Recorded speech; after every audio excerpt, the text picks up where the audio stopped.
कहते हैं दोस्तों, लत एक ऐसी बुरी चीज है जिसको एक बार लग जाती है तो छूटने का नाम लेती है। जब तक उस इंसान को समझ जाती है तब तक उसकी जो पूरी दुनिया रहती है वो उजड़ चुकी होती है। क्योंकि आज की घटना में कुछ ऐसा ही होता है। आज की घटना में जो लड़की रहती है वह रोते बिलखते हुए अपने पिता के साथ पुलिस थाने जाती है। लड़की का रो रो कर बुरा हाल रहता है, पिता का अलग ही बुरा हाल रहता है।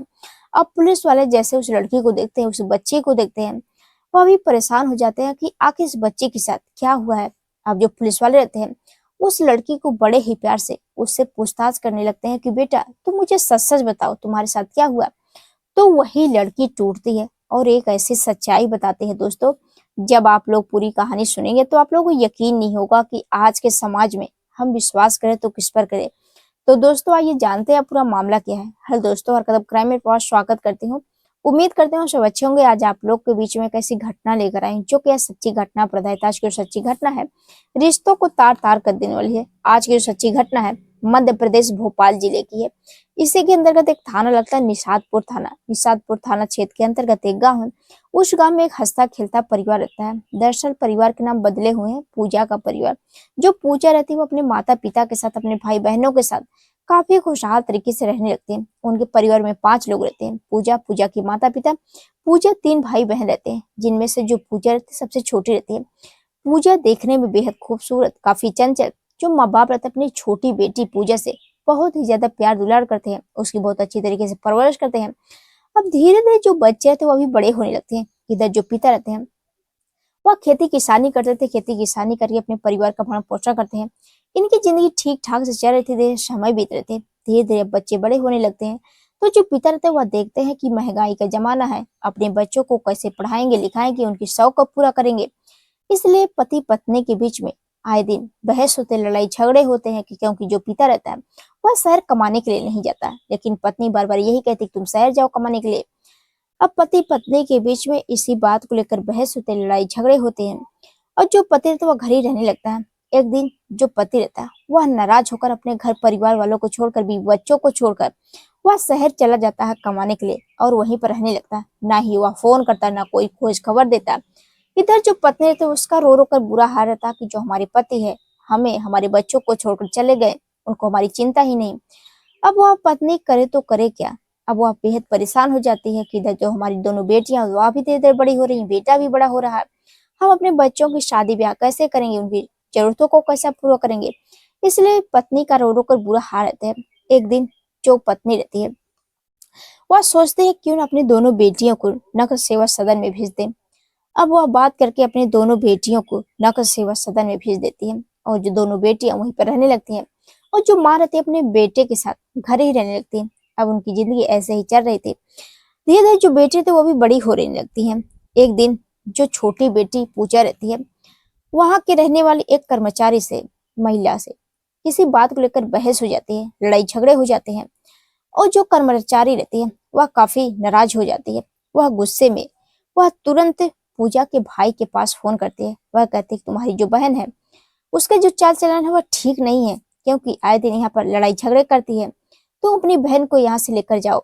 अब जैसे भाई ये बात सुनता है वह अपनी बहन के लेने के लिए वहां पर जाता है और बहन को लेकर वह घर आ जाता है और कुछ दिन अपनी माँ के साथ रहना है। लेकिन जो माँ रहती है वह बेहद परेशान हो जाती है कि हमारे घर में कोई कमाई धमाई नहीं, हमारे खर्चे कैसे चलेंगे। इसलिए जो माँ रहती है वह सोचती क्यों न अपनी दोनों बेटियों को दादी के घर भेज दें उसके। और जो माँ रहती है अपने छोटी बेटी पूजा को उसके दादी के घर भेज देती है। और जो पूजा रहती है वह भी अपनी दादी के घर जाकर रहने लगती है। और जो पूजा रहती है वह धीरे धीरे बड़ी होने लगती है। अब जैसे जैसे इस पूजा बड़ी होती देखने में बेहद खूबसूरत, बोलने भी काफी तेज तर्रार रहती है। अब जो पूजा रहती है वह अपनी दादी के साथ काफी खुशहाल तरीके से रह रहती है। धीरे धीरे अब उसकी उम्र लगभग 15 साल हो जाती है। तभी जो पूजा का भाई रहता है वह सोचता है क्यों ना अपने, क्योंकि कई साल बीत गए हैं, क्यों ना हम अपने दादी और बहन के पास चले उससे मिलने के लिए। और जो भाई रहता है 8 जून सन 2023 को अपनी दादी के घर जाता है। अब जैसे ही घर पहुंचता है तो देखता है कि दादी घर पर नहीं है। लेकिन जो बहन है जैसे जैसे वह बड़े उसकी जो शरीर की बनावट है वह देखने में बेहद खूबसूरत लगने लगी। वह अपनी ही बहन को चाहने लगता है, प्यार करने लगता है। पहले ही नजर में अपनी बहन को वह चाहने लगता है। अब जैसे अपनी बहन के पास जाता है और उसके पास जाने के बाद और उसके साथ बातचीत करता, हंसी मजाक करता। अब बातचीत करते करते, हंसी मजाक करते करते अपनी ही बहन के साथ वह छेड़खानी करने लगता है। अब बहन पहले तो कुछ समझ नहीं पाती है कि जो हमारा भाई है यह क्या कर रहा है, लेकिन जैसे जैसे समय बीत रहते हैं, अब जो भाई बहन रहती है वह समझने में उसको देर नहीं लगती है कि जो हमारा भाई है क्या चाहता है।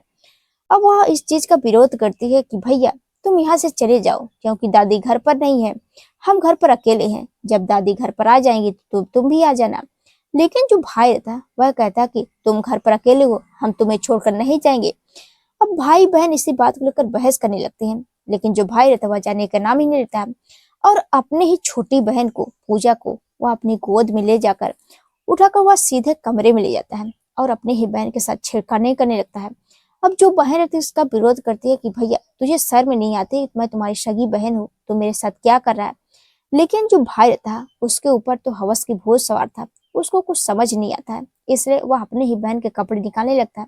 अब बहन इसका विरोध करती, लेकिन भाई नहीं मानता है और एक ही कपड़े निकाल कर, अब बहन जब कपड़े नहीं निकालती है तो वही भाई उसके कपड़े फाड़ देता है और उसके साथ वह जोर जबरदस्ती उसका रेप करता है।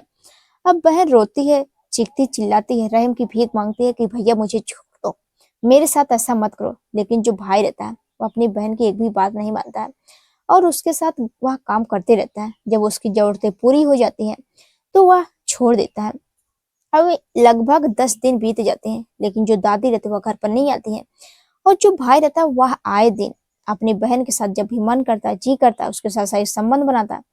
अब धीरे धीरे जैसे ही 10 दिन बीतते हैं, 20 जून सन 2023 को जब वह घर जाने लगा तो अपनी ही छोटी बहन को वह डराता धमकाता है। वह कहता है कि अगर तुम अपना मुंह खोलेगी, तुम दादी को बताओगी, माँ से बताओगी, तो हम तुम्हें जिंदा नहीं छोड़ेंगे, हम तुम्हें कहीं का नहीं छोड़ेंगे। अब जो बहन रहती है वह डर जाती है, वह कहती है कि हम किसी से नहीं बताएंगे। और जो भाई रहता है वह जैसे ही घर पहुंचता है तो जो बहन रहती है पूजा, वह तुरंत दौड़कर अपनी दादी के पास जाती है और रो रो कर सारी सच्चाई बताती है कि दादी, जो हमारा भाई है मेरे साथ गलत काम किया, मेरे साथ जो है दुष्कर्म किया। अब जैसे ये बात दादी सुनती है उसके तो पैरों तले जमीन खिसक जाती है कि जो हमारा पोता है अपनी ही सगी बहन के साथ ऐसा काम कर गया। अब जो दादी रहती है वह बेहद परेशान हो जाती है कि जो हमारा बेटा है मेरा तो नाक कटवा कर रख दिया, आखिर हम मुंह किससे दिखाएंगे। यही सब सोचकर जो दादी रहती है वह तुरंत अपने बेटे के पास फोन करती है और सारी सच्चाई बताने लगती है कि तुम्हारा जो बेटा है तुम्हारी ही सगी बेटी के साथ ऐसा काम कर गया। अब जो पिता रहता है वह भी अपने यानी माँ के पास आता है और जो बेटे रहते हैं वह रो रो कर अपने पिता से सारी सच्चाई बताने लगती है कि पिताजी, जो भाई है मेरे साथ ऐसा काम किया। तो जो पिता रहता है वह तुरंत अपनी बेटी को लेकर वह निसारपुर थाने में जाते हैं और पुलिस वालों से कहते हैं कि साहब, जो हमारा बेटा है हमारी बेटी के साथ ऐसा काम किया। अब पुलिस वाले जैसे बात सुनते हैं वह भी काफी परेशान हो जाते हैं। वह तुरंत घर पहुंचते हैं और बेटे को पकड़कर गिरफ्तार करके उसको जेल भेज देते हैं। तो दोस्तों, आप लोग इस घटना के बारे में क्या कहना चाहते हैं, कमेंट बॉक्स में जरूर बताइएगा।